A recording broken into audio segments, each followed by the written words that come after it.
તો શરૂઆત કરી તો અહીંયા કેટલાક આપણને પ્રશ્નો આપેલા છે એટોમિક સ્ટ્રક્ચરને લગતા. તો એ પ્રશ્નમાં આગળ વધી તો પહેલો મુદ્દો છે, આપણે છેલ્લા પીરિયડની અંદર છેલ્લા લેસનમાં બરાબર છે એનોડ રેઝ અથવા તો આપણે જેને કહી શકીએ પ્રોટોન અને કેથોડ રેઝ કાઉન્સમાં ઇલેક્ટ્રોનની શોધ ના પ્રયોગ લેખા. તો હવે મૂળભૂત કણમાં બીજો એક કણ બાકી છે ન્યુટ્રોન, તો એની શોધના પ્રયોગ લખી. તો ન્યુટ્રોનની શોધ ચેડવિક નામના વૈજ્ઞાનિકે કરી હતી. એ શું શોધ હતા? એ છે એ ન્યુક્લિયર વેપન અથવા તો વિકિરણોથી બચી શકાય એવું એક બંકર બનાવતા હતા, જેમાં એક્સ-રેની કે કોઈ પણ જાતના વિકિરણોની, જેને કહેવાય કે રેડિયો એક્ટિવ તત્વોની કોઈ પણ પ્રકારની ખરાબ અસર ન થાય એવું બંકર એ શોધતા હતા. એ બંકર શોધતા એને શું કર્યું, બેરિલિયમ 4 ઉપર આલ્ફા કણનો મારો ચલાવ્યો. આલ્ફા કણ એટલે શું? હિલિયમ 2 4 નું કેન્દ્ર. તો કહો કે આલ્ફા કણ એટલે શું? તો હિલિયમ 2 4 અને એના ઉપરથી ઇલેક્ટ્રોન જતા રહ્યા છે, ઇલેક્ટ્રોન દૂર થયા છે. આનું નામ છે આલ્ફા કણ. તો હવેથી જ્યાં જ્યાં આલ્ફા કણ બોલે કે હિલિયમ 2 4 ઉપર પ્લસ પ્લસ લખું, પણ આલ્ફા કણનો મારો ચલાવ્યો. શું મળશે? છેદનો સરવાળો, એટલે ખરેખર તો છેદ એવું નથી, ક્રમાંકનો સરવાળો. તો 6 કાર્બન બરાબર 9 4 13, એન જગ્યાએ કાર્બન 12 મળ્યા. તો કાર્બન 6 12 મળ્યા. સરવાળો કરી લે, 4 ને 2 6, ઠીક છે, 6 છે. 9 4 13 મળ્યા કેટલા? 12. હવે દ્વિધા ઈ થઈ ગઈ, એક ઘટ્યું એ શું છે? તો ઘટ્યો એ કણનું નામ એને આપ્યું ન્યુટ્રોન. તો આમ એને બેરિલિયમના પાતળા ફોઇલ ઉપર, પાતળી પ્લેટ ઉપર આલ્ફા કણનો મારો ચલાવ્યો. તો બેરિલિયમ 4 9 પર આલ્ફા કણનો મારો ચલાવતા શું મળે છે? તો કે ન્યુટ્રોન મળે છે. ઇવન ધો આ ન્યુટ્રોન વિદ્યુત ક્ષેત્ર કે ચુંબકીય ક્ષેત્રમાં વિચલન પામતા નથી,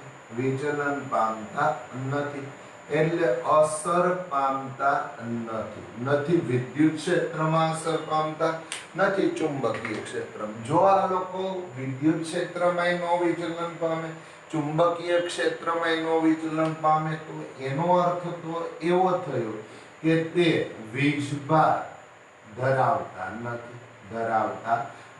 કારણ કે યાદ કરો છેલ્લો પીરિયડ, આલ્ફા કણ પ્રોટોન એ વિદ્યુત ક્ષેત્રમાં વિચલન પામતા, ઇલેક્ટ્રોન એ વિચલન પામતા, પણ આ લોકો એવા છે જે વિચલન પામતા નથી. એનો અર્થ વીજભાર ધરાવતા નથી. અને જો એ વીજભાર ધરાવતા નથી તો એ વીજભાર વિહીન કણો છે. બરાબર. સાથે સાથે તેનું દળ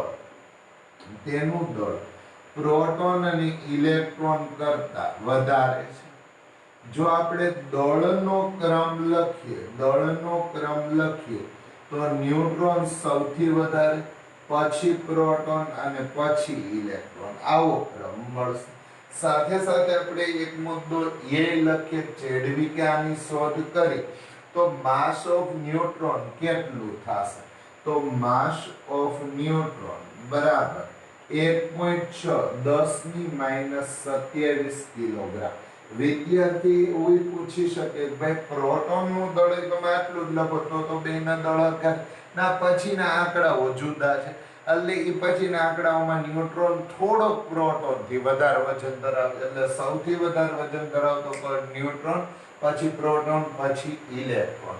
હવે ઇલેક્ટ્રોન ઉપરના નવો ક્વેશ્ચન ઈ રાઈઝ થયો કે ઇલેક્ટ્રોન પરના વીજભારનો મૂલિકણનો ઓઇલ ડ્રોપનો પ્રયોગ છે. તો મોલિકન નામના વૈજ્ઞાનિકે ઇલેક્ટ્રોન ઉપર ચાર્જ એટલે વીજભાર એટલે ઉપર પ્લસ માઇનસ જે કઈ લખીએ છીએ એ નક્કી કરવા માટે એક ઓઇલ ડ્રોપનો શું આપ્યો પ્રયોગ.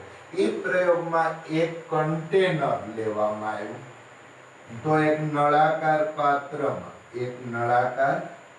પાત્રમાં શું કરવામાં આવ્યું તો કે બરાબર વચ્ચે એક બરાબર છે નાના છિદ્રમાં એટોમાઇઝર સ્પ્રે રાખવામાં આવ્યું. હવે પ્રશ્ન એ છે કે એટોમાઇઝર સ્પ્રે એટલે શું? તો એવો સ્પ્રે છે કે કોઈ એક સમય એક જ કણને ઈ છિદ્રમાંથી પસાર કરવા દે એટલે એક જ પરમાણુને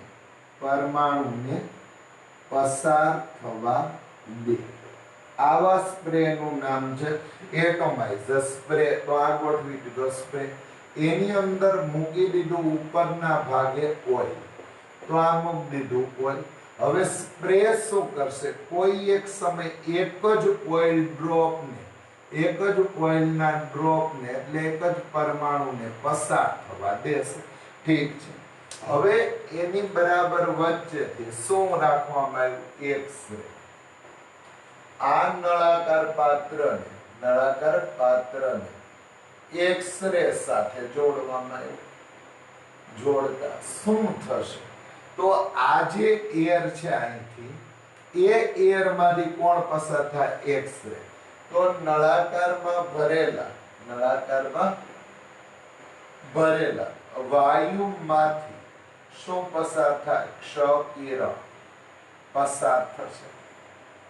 જો ક્ષ-કિરણ પસાર થાય તો એ વાયુને શું આપશે? ઊર્જા. તેથી તે વાયુને ઊર્જા આપે અને તેમાંથી શું મુક્ત થાય? ઇલેક્ટ્રોન મુક્ત થાય છે. આ મુક્ત થતા ઇલેક્ટ્રોન આ ઓઇલ ડ્રોપ ઉપર ચોટશે.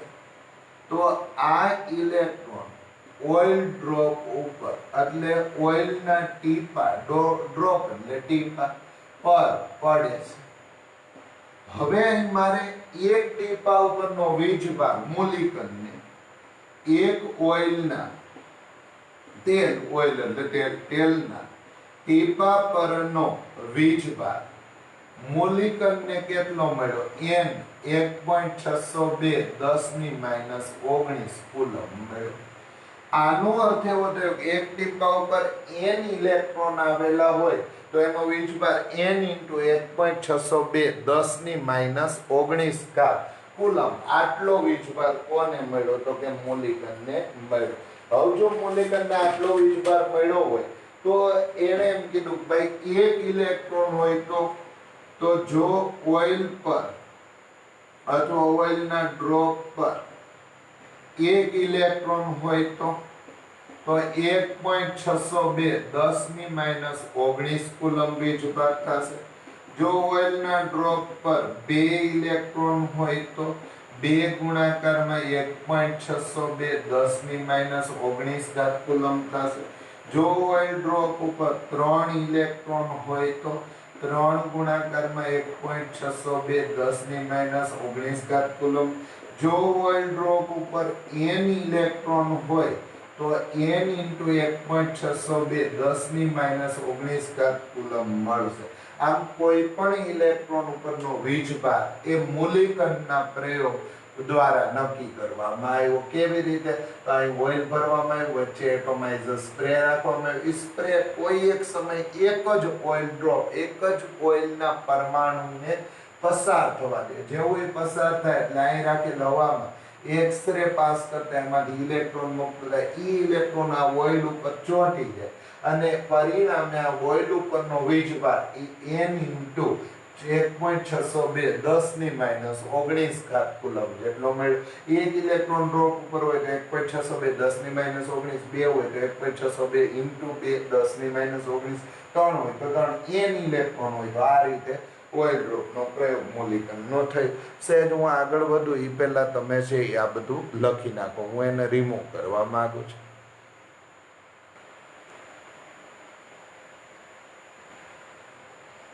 चलो અહીંયા આપણને હવે કેટલીક વસ્તુઓ એ આપણને ખ્યાલ આવી ગયો તો એનો ઉપયોગ કરી અને આપણે લખવાનું શરૂ કરીએ. તો પહેલું છે પ્રોટોનનું દળ. તો પ્રોટોનનું દળ આ મારે ફરજિયાત યાદ રાખવું પડશે. તો પ્રોટોનનું દળ બરાબર 1.6 10⁻27 કિલોગ્રામ. 1.67 છે આમ તો 67 લખી નાખો. 10⁻27 કિલોગ્રામ. એનો વીજભાર છે પ્લસ 1.602 10⁻19 કુલમ. ઘણા પ્લસ એટલે ધન એ માત્ર વીજભાર છે, કિંમત નહીં. કિંમત 1.602 10⁻19 કુલમ છે. ન્યુટ્રોનનું દળ 1.67 10⁻27 કિલોગ્રામ. મેં તમને અગાઉ જ કહી દીધું કે ન્યુટ્રોનના દળમાં પાછળના આંકડાઓ થોડા વધારે આવે છે, એટલે ન્યુટ્રોનનું દળ વધારે, પણ આપણે એને લખશું આમ જ. એનો વીજભાર 0 છે કારણ કે વીજભાર રહી છે. ઇલેક્ટ્રોનનું દળ 9.109 10⁻31 કિલોગ્રામ છે. અને એનો વીજભાર માઇનસ શું કામ છે? ઇલેક્ટ્રોન છે એટલે 1.602 10⁻19 કુલમ છે. પરમાણુ ક્રમાંક એટલે શું? તો વ્યાખ્યા Z વડે દર્શાવીએ છીએ પરમાણુ ક્રમાંક. તો કોઈ પણ પરમાણુમાં રહેલા, કોની વાત કરીએ? રહેલા પ્રોટોનની સંખ્યાને હંમેશા નામ અપાય પરમાણુ ક્રમાંક. એને હંમેશા લખવા માટે ઉદાહરણ તરીકે સોડિયમ 11 સંજ્ઞાની નીચે લખવામાં આવે તો આ પરમાણુ ક્રમાંક છે. પોટેશિયમ 19 ઉદાહરણ તરીકે તો આ પરમાણુ ક્રમાંક છે. બરાબર. કેલ્શિયમ 20 તો આ પરમાણુ ક્રમાંક છે. જે સંજ્ઞાની આગળ નીચે લખવામાં આવે એ પરમાણુ ક્રમાંક છે. પરમાણુ ભારાંક એટોમિક માસ, પરમાણુમાં રહેલા કોની વાત કરીએ? પ્રોટોન અને ન્યુટ્રોનની સંખ્યાના સરવાળાને બરાબર શું નામ અપાય? પરમાણુ ભારાંક. જેમ કે ઉદાહરણ તરીકે હાઇડ્રોજનનો પરમાણુ ભારાંક લખવો હોય તો પ્રોટોન વત્તા ન્યુટ્રોન 1 વત્તા 0 તો પરમાણુ ભારાંક કેટલો થઈ જાય? 1. દાખલા તરીકે સોડિયમનો પરમાણુ ભારાંક એ લખવો હોય તો 11 પ્રોટોન અને 12 ન્યુટ્રોન એટલે 11 + 12 એટલે પરમાણુ ભાર 23 થશે. એને ક્યાં લખવામાં આવે? સંજ્ઞામાં ઉપરની બાજુ. ઉપરની બાજુ એટલે શું? તો સોડિયમ 11 આ Z લખ્યો તો અહીં 23 તો આ લખ્યો. બરાબર. સંજ્ઞાની આગળ ઉપરની બાજુ 39 પરમાણુ ભારાંક. કેલ્શિયમ 20 40 ઉપરની બાજુ જે લખાય એ પરમાણુ ભારાંક છે અથવા એ છે. ચલો નંબર ઓફ ન્યુટ્રોન ગણવા છે. આમ તો આ બધું આવડે છે પણ રિવાઇઝ કરી નાખીએ તો નંબર ઓફ ન્યુટ્રોન એટલે A - Z. કોઈ પણ માં ન્યુટ્રોનની સંખ્યા ગણવાની હોય તો સૂત્ર ભારાંક માઈનસ ક્રમાંક અંશ માઈનસ છેદ. એવું છે ને ગણિતમાં, પણ છતાં આપણે બોલીએ ઉપરની કિંમત માઈનસ નીચેની કિંમત. Z A માંથી Z બાદ કરીએ. ચાલો તો પોટેશિયમ 39 માં નંબર ઓફ ન્યુટ્રોન ગણવા તો ન્યુટ્રોન બરાબર 39 - 19 એટલે મળ્યા 20. ઠીક છે, બહુ સારું. બરાબર છે. હજી આગળ એકાદા ગણ નાખીએ. ફોસ્ફરસ 15 31 માં ન્યુટ્રોન ગણવા છે તો 31 - 15 તો નંબર ઓફ ન્યુટ્રોન મને કેટલા મળી જશે? 100. તો નીચે આપેલા પદાર્થમાં પ્રોટોન, ન્યુટ્રોન અને ઇલેક્ટ્રોન ગણો. અહીં એક ચોખવટ કરી દઈ. જેટલા માઇનસ એટલા ઇલેક્ટ્રોન વધશે, જેટલા પ્લસ એટલા ઇલેક્ટ્રોન ઘટશે. તો ઈ ચોખવટ મારે કરવી છે તો હું આ વસ્તુ રિમૂવ કરવા માંગુ છું. તમે આ થોડુંક લખી લો. બરાબર છે. તો અહીંયા આને હું દૂર કરું છું, આ કોષ્ટકને અને આ કિંમતને. બરાબર છે. ચલો તો આ બે કિંમતો દૂર કરી નાખી એટલે થોડુંક લખવામાં સરળતા રહે. ચલો આવો તો આ બધામાં રહેલા મારે શું ગણવા? પ્રોટોન, ઇલેક્ટ્રોન, ન્યુટ્રોનની સંખ્યા. ચાલો ગણતરી શરૂઆત કરી. SO4 -2 એમાં પ્રોટોન કેટલા? પણ પહેલા એક નોંધ લખી દો. જેટલા માઈનસ નેગેટિવ એટલા ઇલેક્ટ્રોન ઉમેરવા, માત્ર ઇલેક્ટ્રોન ઉમેરો, પ્રોટોન ન્યુટ્રોન આરે કઈ લેવા દેવા નથી. બીજી નોંધ, જેટલા પ્લસ એટલા ઇલેક્ટ્રોન ઓછા કરવા. ચલો આવો તો SO4 -2 તો સલ્ફર 16 છે 32. તો આની અંદર પ્રોટોનની સંખ્યા 16 આવશે, ન્યુટ્રોનની સંખ્યા કેટલી આવશે તો કે 16, કારણ કે 32 - 16, અને ઇલેક્ટ્રોન કેટલા આવશે 16. ઠીક છે. ઓક્સિજનમાં પ્રોટોન કેટલા આવશે 8, 8 16 છે બરાબર છે. ન્યુટ્રોન કેટલા આવશે 8, ઇલેક્ટ્રોન કેટલા આવશે 8. ઠીક છે. હાલો SO4 સલ્ફર બરાબર પ્રોટોન કેટલા આવ્યા 16, ઓક્સિજનમાં 8, આવા કેટલા ઓક્સિજન છે 4, તો 8 ગુણાકારમાં 4 એટલે 8 ગુણાકારમાં 4 એટલે પ્રોટોનની સંખ્યા થઈ ગઈ 32. 32 ને 16 બરાબર કેટલા થઈ ગયા 48.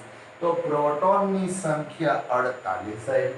ઇલેક્ટ્રોન જો SO4 હોત ખાલી તો ઇલેક્ટ્રોનની 48 જ હોત, પણ ઉપર -2, જેટલા માઈનસ એટલા ઇલેક્ટ્રોન ઉમેરો, તો 48 ને 2 શું આવી ગયા 50. ન્યુટ્રોન ગણવા તો આવો અહીંયા સલ્ફરમાં ન્યુટ્રોન 16 બરાબર, ઓક્સિજનમાં 1 માં 8, 4 માં 32, 32 ને 16 કેટલા થઈ ગયા 48. તો 48 50 48.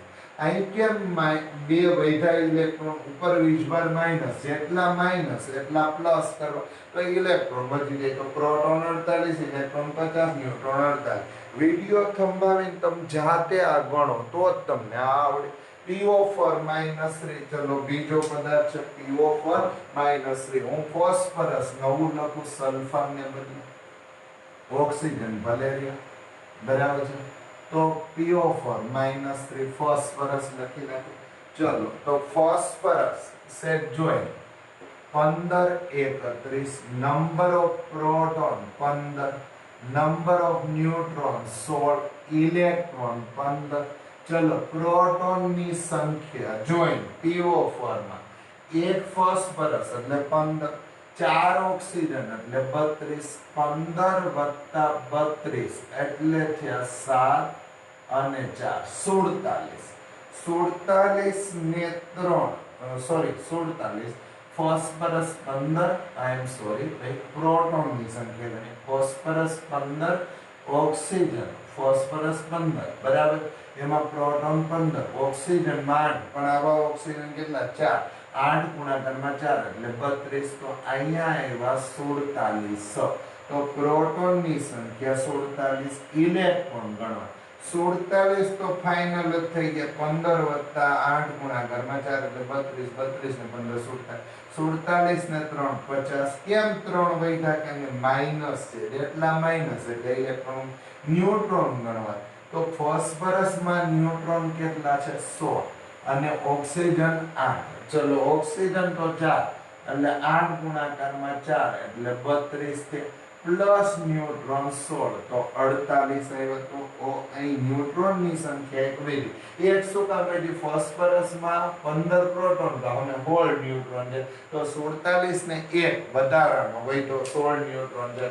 ચલો Fe 26 52, આમાં કઈ ગણવા જેવું નીચે હોય પ્રોટોન 26, એના ઇલેક્ટ્રોન 56 માં 26 ગયા, ન્યુટ્રોન કેટલા થઈ ગયા 30. ચલો NH4+. તો નાઇટ્રોજન તો મને જ્યાં સુધી એમ છે ત્યાં સુધી નાઇટ્રોજન 7 14, તો પ્રોટોન ઇલેક્ટ્રોન 7 7 અને ન્યુટ્રોન 7 જ છે. ઠીક છે, બધું 7 છે. ચલો હાલો હવે હાઇડ્રોજનની વાત કરી તો પ્રોટોન 1, ઇલેક્ટ્રોન 1, ન્યુટ્રોન 0 છે. ઠીક છે. હાલો NH4+ તો પ્રોટોન 7, 7 + 4, 7 ને 4 11 પ્રોટોન. ચલો 11 પ્રોટોન થયા. ઇલેક્ટ્રોન કેટલા? 7 ને 4 11, પણ ઉપર પ્લસ આવ્યું, જેટલા પ્લસ એટલા ઇલેક્ટ્રોન ઓછા કરવા. 11 - 1 કેમ કે એક પ્લસ છે, પરિણામ 10 ઇલેક્ટ્રોન. ઠીક છે, ન્યુટ્રોન ગણવા માત્ર નાઇટ્રોજનમાં જ ન્યુટ્રોન છે, આમાં તો ન્યુટ્રોન નથી. તો નાઇટ્રોજનમાં ન્યુટ્રોન કેટલા? 7. તો ન્યુટ્રોન થયા 7. H2O આવું બરાબર. પ્રોટોન ઓક્સિજનમાં 8 વત્તા હાઇડ્રોજનમાં 2 ડાયરેક્ટ 10 બરાબર. ઇલેક્ટ્રોન નહીં 10 જ થશે. ન્યુટ્રોન માત્ર ઓક્સિજનના એટલે 8. તો આવું હોમવર્ક પણ લખી શકાય, પ્રોટોન ન્યુટ્રોન ઇલેક્ટ્રોનની સંખ્યા ગણો. તો હું હોમવર્કમાં થોડાક મુદ્દાઓ લખી નાખું, પ્રોટોન ન્યુટ્રોન ઇલેક્ટ્રોનની સંખ્યા ગણો. ચલો તો આને આપણે હોમવર્કમાં લખી નાખીએ અહીં થોડું બરાબર છે. શું કરવું બોલો? તો હોમવર્કમાં આવું લખી, ચલો D2O માં પેલા પ્રશ્ન લખીને પ્રોટોન ન્યુટ્રોન ઇલેક્ટ્રોન ગણો. ચલો પહેલો પદાર્થ છે કયો? D2O. બીજો છે T2O. ત્રીજો છે ND3. ચોથો છે NT3 બરાબર છે. પાંચમો છે બરાબર શું? CH4. છઠ્ઠો છે CD4. સાતમો છે CT4. તો આ બધામાં પ્રોટોન ન્યુટ્રોન ઇલેક્ટ્રોન ગણો. તો આ બધા મેં હોમવર્કમાં લખીને તમને બરાબર છે કે તમારે પ્રોટોન ન્યુટ્રોન ઇલેક્ટ્રોન ગણવાના છે. ચલો હવે શું કહે છે આગળના પ્રશ્નમાં? જો આગળના પ્રશ્નોમાં કંઈક આવું કહે છે, એક તત્વ 31.7% પ્રોટોનની સાપેક્ષમાં ન્યુટ્રોન વધારે ધરાવે. ન્યુટ્રોન વધારે ધરાવે છે બરાબર. એનો પરમાણુ ભાર 81 છે. તો તે તત્વ જણાવો. ચલો આવો પહેલા તો માની લો કે આપણે આમ લખીએ કે ન્યુટ્રોન બરાબર પ્રોટોન પ્લસ પ્રોટોનની સાપેક્ષમાં 31.7 છેદમાં 100 પ્રોટોન. તો કે આ હું લખ્યું 31.7% છે. ટકા કાઢો હવે 100 વડે ભાગો તો કોઈ પણ પદાર્થ ન્યુટ્રોનની સાપેક્ષમાં કેટલા પ્રોટોન ધરાવે? પ્રોટોન પ્લસ બરાબર કેટલા? તો કે 31.7 પ્રોટોન. 31.7% પ્રોટોન. તો પ્રોટોન તો છે, ન્યુટ્રોન બરાબર શું? પ્રોટોન તો છે પ્લસ 31.7%. 31.7 ભાગાકારમાં 100 એટલે ટકા સાદામાં કન્વર્ટ થઈ. ચલો ન્યુટ્રોન બરાબર જો પ્રોટોનને સામાન્ય લઈ લે તો 100 પ્લસ 31.7 છેદમાં 100. ચલો ન્યુટ્રોન બરાબર પ્રોટોન 131.7 છેદમાં 100. ઠીક છે, હાલો આ સાદુરૂપ આવી ગયું. હવે ધ્યાન આપો. પહેલો પ્રશ્ન જે આમ લખીએ કે ભાઈ પરમાણુ ભાર A બરાબર પ્રોટોન પ્લસ ન્યુટ્રોન. પરમાણુ ભાર 81 છે, પ્રોટોન ખબર નથી. ચલો અહીંયા આવો, પ્રોટોન પ્લસ ન્યુટ્રોન બરાબર શું આવશે? પ્રોટોન પ્લસ 131.7 છેદમાં 100. સાદું રૂપ આપી નાખ્યું બરાબર. ન્યુટ્રોન ની જગ્યાએ 100 મૂકી દીધું, પ્રોટોન સામાન્ય લીધો બરાબર. 1 પ્લસ 131.7 100. ઠીક છે, હાલ બરાબર છે. હવે પ્રોટોન આમાંથી સામાન્ય કાઢી નાખીએ તો પ્રોટોન 1 પ્લસ 131.7 છેદમાં 100 બરાબર 81. હવે 100 સામાન્ય લઈ લે અથવા અહીં 100 સામાન્ય કાઢતા 81 પ્રોટોન 100 પ્લસ 131.7 છેદમાં 100. ઠીક છે, બરાબર છે. હવે શું કરીએ તો કે આ બે સરવાળો કરી નાખીએ. તો અહીં ધ્યાન આપો, મારે થોડું વીખવું પડશે થોમ્સનનો પરમાણુ. ચલો કાંઈ વાંધો નહીં. તો અહીંયા છે એ શું મળશે? પ્રોટોન 81 બરાબર શું થયું? તો કે પ્રોટોન પ્લસ 231.7 છેદમાં 100. ઠીક છે, ગુણી નાખીએ તો આ શું અહીં ગુણાઈ ગયા 8100 છેદમાં 231.7 બરાબર નંબર ઓફ પ્રોટોન. તો પ્રોટોનની સંખ્યા બરાબર છે જોઈ 8100 બરાબર છે. આપણી પાસે કેલ્ક્યુલેટર છે તો ગણતરી કરી નાખીએ. 8100 ભાગાકારમાં 231.7 તો મને મળશે 34.95 અંદાજે 35. તો પ્રોટોનની સંખ્યા 35 બરાબર Z આવ્યું. તો તમારું તત્વ બરાબર કયું હશે? તો કે કોઈ એક તત્વ એ રાખીએ જેનો પરમાણુ ક્રમાંક 35 છે અને પરમાણુ ભાર 81. હવે યાદ કરો, પરમાણુ ક્રમાંક 35 હોય એવું તત્વ છે બ્રોમિન. ફિર કલ બહાર आई अनुष्का અથવા બરાબર છે. તો અહીંયા છે 32 બ્રોમિન છે, તો બ્રોમિન 35 બ્રોમિન છે અને 81. તો આ થઈ ગયો આપણા માટે આન્સર. આવો કોઈ પણ પ્રશ્ન પૂછાઈ શકે કે ભાઈ આ ના સાપેક્ષમાં આટલા ન્યુટ્રોન ધરાવે છે, તો તે તત્વ સમજાવો. તો આ તત્વ આપણને મળી ગયું, બરાબર છે. તો આમાંથી હું રિમૂવ કરવા માંગુ છું, તમે છે ઝડપથી આને લખી લો, હું આને દૂર કરું છું, બરાબર છે. ચલો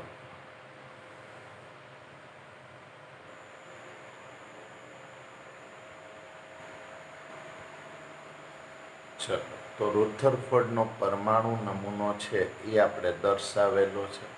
તો આ પરમાણુ નમૂનાને લખી એ પહેલા એક નાનો પ્રશ્ન લખી. થોમ્સનનો પરમાણુ નમૂનો, જેમ ડાલ્ટને પરમાણુ મોડલ આપ્યું, બીજા એક વૈજ્ઞાનિક થોમ્સને કીધું કે હું પરમાણુ વિશે એક લાંબી થોડી વાત કરી શકું. તો એને એમ કીધું કે પરમાણુ છે એ ગોળાકાર છે અથવા તડબૂચ આકાર છે.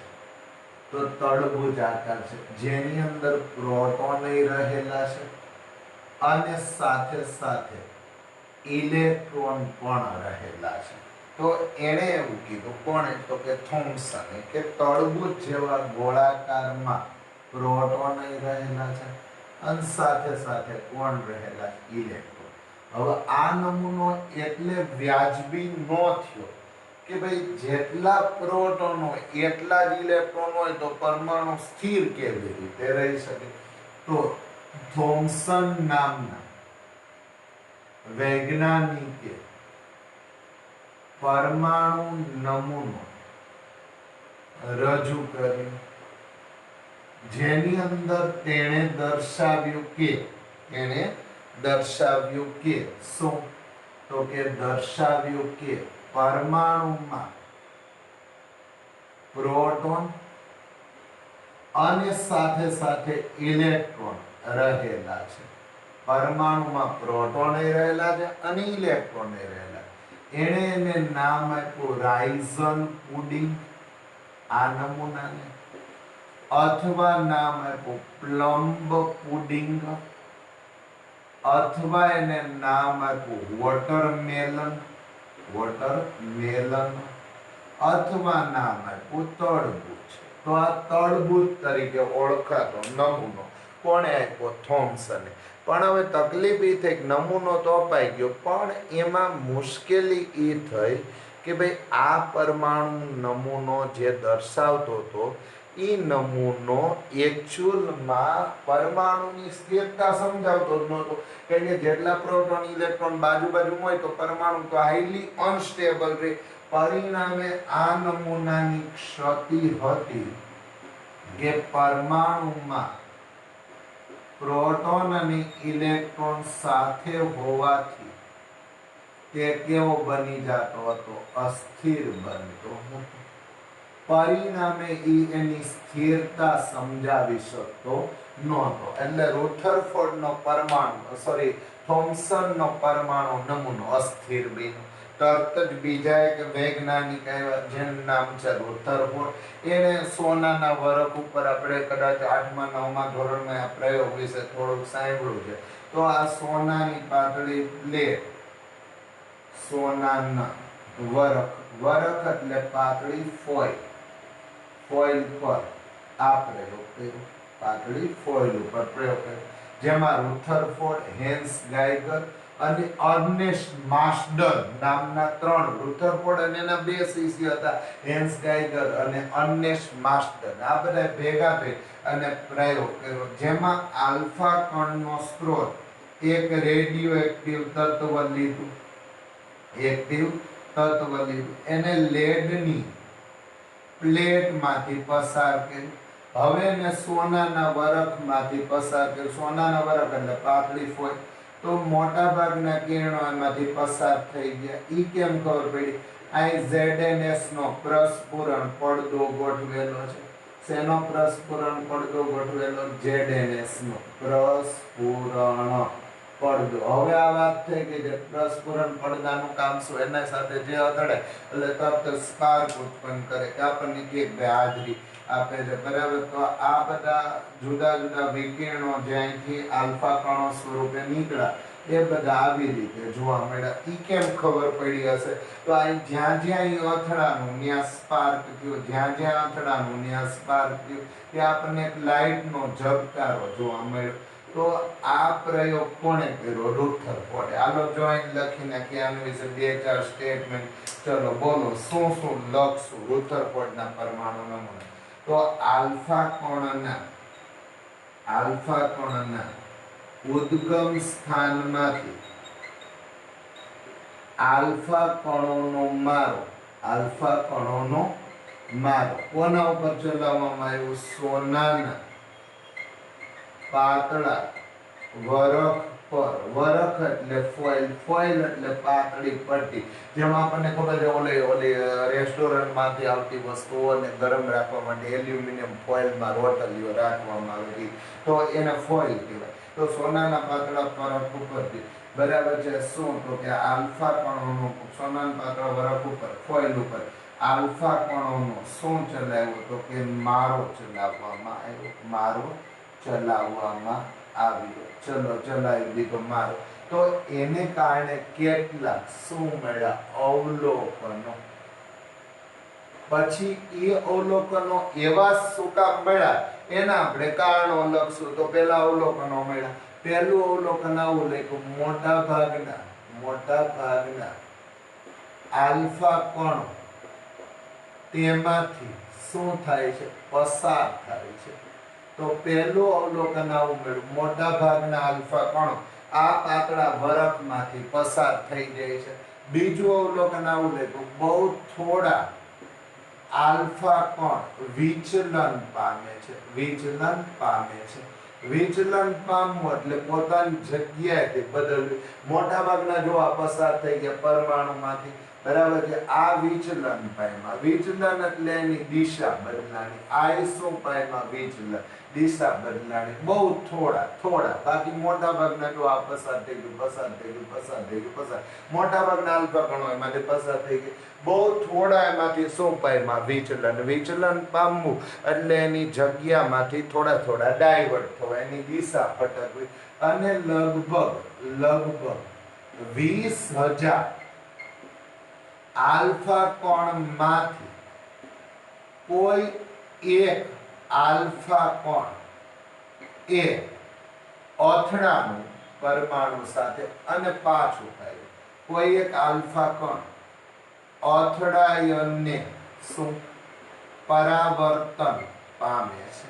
આવા અવલોકનો મળ્યા, બરાબર છે. તો મોટા ભાગના આલ્ફા કણો પસાર થઈ ગયા. કોઈ એક આલ્ફા કણ, બરાબર છે, એ થોડાક આલ્ફા કણ અને આ વિચલન મોટા ભાગના પસાર થઈ ગયા. કોઈ એક આલ્ફા કણ ભટકાઈને પાછું પામ્યું. હવે પ્રશ્ન એ છે કે આના આધારે શું માહિતી મળી?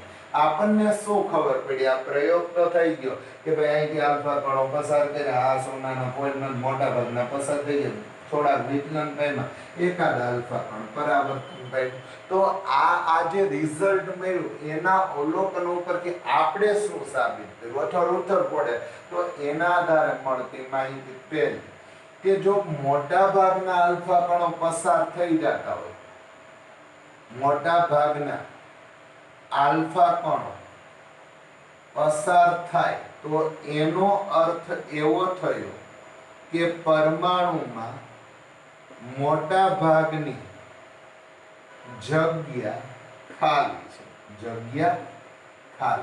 અચ્છા, ઈ કેમ સમજવું?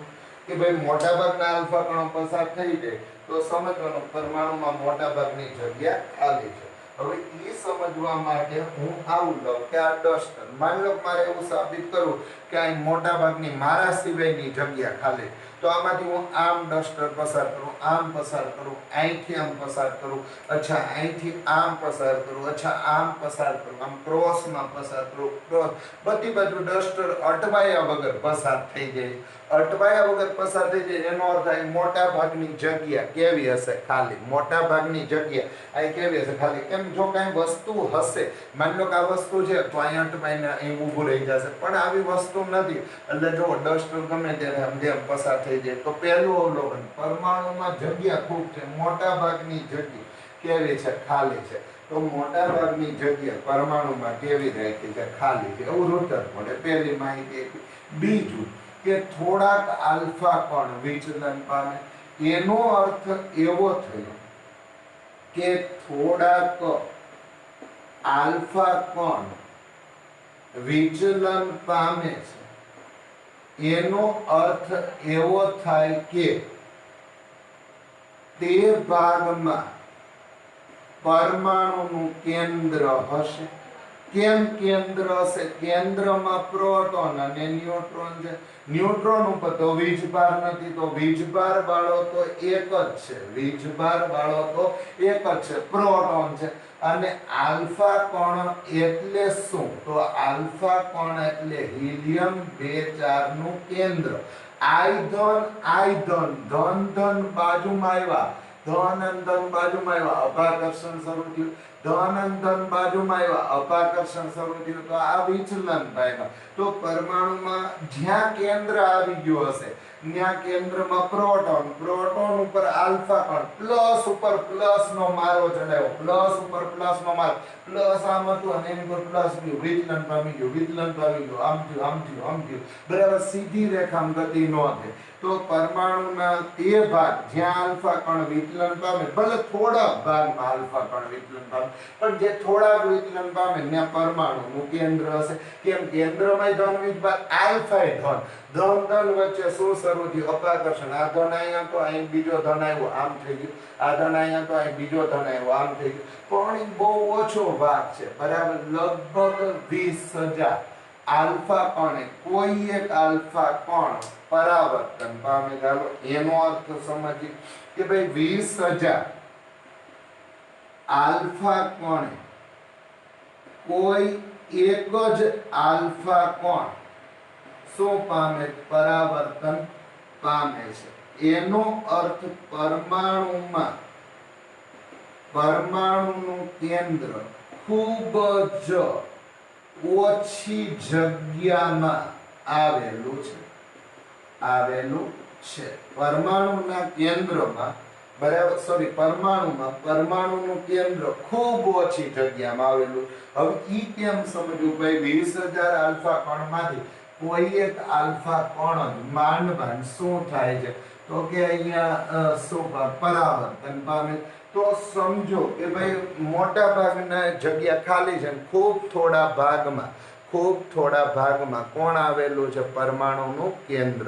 હવે ઈ કેમ સમજવું? તો ઈ વસ્તુને આપણે જોઈ લે. બરાબર. ખૂબ થોડા ભાગમાં પરમાણુનું કેન્દ્ર આવેલું. તો સહેજ અહીં ધ્યાન આપો. માની લો કે અહીં એક પરમાણુનું કેન્દ્ર છે. ચલો આ બરાબર. માની લો કે આ એક પરમાણુનું કેન્દ્ર છે, બાકીની બધી જગ્યા ખાલી. આ હું આલ્ફા કણ પસાર કરું, આ પસાર થઈ ગયા, ઠીક છે, બહુ સારું. બરાબર. એકાદ બે વિચલન પામ્યા. જો આ આલ્ફા કણ વિચલન પામ્યું કેન્દ્રથી, આ આલ્ફા કણ વિચલન પામ્યું. બરાબર. હવે કેન્દ્ર આવડી મોટી જગ્યા, બોર્ડ જેટલી જગ્યા, મીનિંગ આવડી મોટી જગ્યાનો આટલો જ ભાગ છે. તો આવું 20,000 કણ પસાર થયા ત્યારે એક કણ શું થયું? આમથી આમ પરાવર્તન પામ્યું. તો હું એમ કહું કે આવડી મોટી જગ્યામાં કેન્દ્ર છે એ હાવ ઓછા ભાગમાં રહેલું. આવડી મોટી જગ્યામાં આ કેન્દ્ર હાવ ઓછા ભાગમાં. કેમ? જો એક કણ માંડ આ અથડાનું પરાવર્તન પામે. કેમ? ઘન ભાગ આરે આ કેન્દ્ર નક્કર વસ્તુ સાથે આ અથડાનું આલ્ફા કણ ને પરાવર્તન પામ્યું આથડા. પણ આવડી મોટી જગ્યામાં કેન્દ્રનો ભાગ કેટલો? સાવ કરતા સાવ ઓછો, બહુ ઓછા ભાગમાં. તો જ હવે માની લો કે ભાઈ એની જગ્યાએ 20,000 15 જગ્યાએ 20 કણો પરાવર્તન પામ્યો હતો તો સહેજ વિચારો ઉભા રહ્યો બરાબર શું લો આ ચલો આ લઈ લો બરાબર સેનિટાઈઝર અત્યારે એનો સમય હાલે આ કેન્દ્ર છે તો હવે જુઓ હવે અહીં પસાર થતા આલ્ફા કણ કેટલા પરાવર્તન પામશે ચાર કેમ કે કેન્દ્ર કેવું થઈ ગયું મોટું જો કેન્દ્ર કેવું થઈ ગયું મોટું જો હજી કેન્દ્ર મોટું હોય તો મોટા ભાગના આલ્ફા કણ ધારો કે આ કેન્દ્ર હોત તો મોટા ભાગના આલ્ફા કણ ભટકે પાછા પરાવર્તન પણ કેન્દ્ર નાનું છે એટલે 20,000 માંડ એકાદ આલ્ફા કણ કેન્દ્ર આન જેવડું છે બરાબર આમાંથી નિશાન એરો મારો બાહુબલી સિવાય આપણે જો એરા મારનાર હોય તો બધા નીકળી જાય પહોંચવા બરાબર આને ભટકાવાની સંભાવના 20,000 કારણ કે કેન્દ્ર ખૂબ જ કેવું છે નાનું છે ઠીક છે તો આનો અર્થ એવો છે ખૂબ ઓછી જગ્યામાં આવેલું કેટલી જગ્યા તો રુથરફોર્ડે બરાબર શું કીધું તો કે પરમાણુની ત્રિજ્યા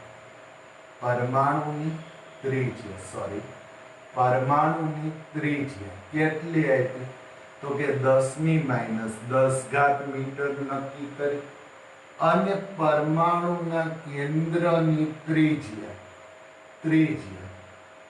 10⁻15 મીટર જેને ફિઝિક્સમાં એક ફર્મી વડે દર્શાવે 10⁻15 મીટર જેને ફિઝિક્સમાં શેના વડે દર્શાવે એક ફર્મી તો પરમાણુ ત્રિજ્યા 10⁻10 મીટર નક્કી કરી બરાબર સોરી પરમાણુ ત્રિજ્યા 10⁻10 કેન્દ્ર ત્રિજ્યા 10⁻15 મીટર એનો અર્થ એવો થયો કે પરમાણુનું કેન્દ્ર ખૂબ જ નાનું છે સમજો આ 10⁻10 1/10 મીંડા આ 1/15 મીંડા તો કિંમત બહુ નાની થઈ ગઈ ચાલો માની લો કે એક મુદ્દો લઈએ પરમાણુની ત્રિજ્યા છેદમાં કેન્દ્રની ત્રિજ્યાનો ગુણોત્તર લખીએ પરમાણુ ત્રિજ્યા 10⁻10 કેન્દ્ર ત્રિજ્યા 10⁻15 અંશમાં લઈ જાય 10⁵ પરમાણુની ત્રિજ્યા કેન્દ્રની ત્રિજ્યા કરતા 10⁵ ગણી વધારે છે પરમાણુની આનું ગુજરાતી પરમાણુની ત્રિજ્યા એ કેન્દ્રની ત્રિજ્યા કરતા 10⁵ ગણી મોટી છે ઠીક છે પરમાણુ ત્રિજ્યા કેન્દ્રની ત્રિજ્યા કરતા કેટલી 10⁵ ગણી શું છે મોટી છે તો આ થઈ ગયું રુથરફોર્ડના પરમાણુ નમૂનો અને એના જોવા મળતા જુદા જુદા શું લેખા અવલોકનો તો મને લાગે છે અહીં સુધી આપણે રાખીએ રુથરફોર્ડના અવલોકનો અથવા તો પરમાણુ નમૂનો